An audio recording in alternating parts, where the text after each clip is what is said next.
2008 வார்த்தைகள் சொல்லும் வாத்தியங்கள், இந்த ஆர்கெஸ்ட்ரா மெம்பர்ஸ்க்கெல்லாம் மியூசிஷியன்ஸுக்கு ஒரு இம்பார்ட்டன்ஸ் கொடுக்கணும் அப்படின்ட்டு எம்எஸ்வின்னா அந்த இது பண்ணார். அதுக்கு என்னை கூப்பிட்டுருந்தாங்க. நான் சிங்கப்பூர்லேருந்து 2 பாட்டு என்னை வாசிக்க சொன்னாங்க. யார் அந்த நிலவு, ஆட வரலாம், இது 2ம் நீங்கள் பாட்டு வாசிங்க. சரின்ட்டு நான் வந்தேன். வந்துட்டு நேராக அவரை போய் பார்க்குறதுக்கு போகிறேன். அப்போ உடம்பு முடியல அவங்களுக்கு இருக்கு. அப்படியே படுத்துட்டு இப்படி இருந்தாருமா.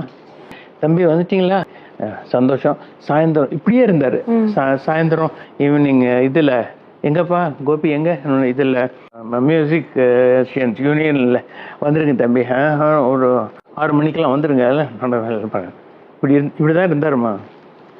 அங்கே போய் ரிஹர்சல் நாங்கள்லாம் உட்காந்துருக்கோம். இவர் ஒரு 5:30 மணிக்கு வர்றாரு பாருங்க, ஒரு டைகர் மாதிரி வர்றாரு. எங்கிருந்தா இந்த எனர்ஜி வந்து தெரியல. இந்த மியூசிக்ன உடனே எனக்கு இப்போ I am getting goose bumps. அந்த மாதிரி ஒரு ஸ்பிரிட்.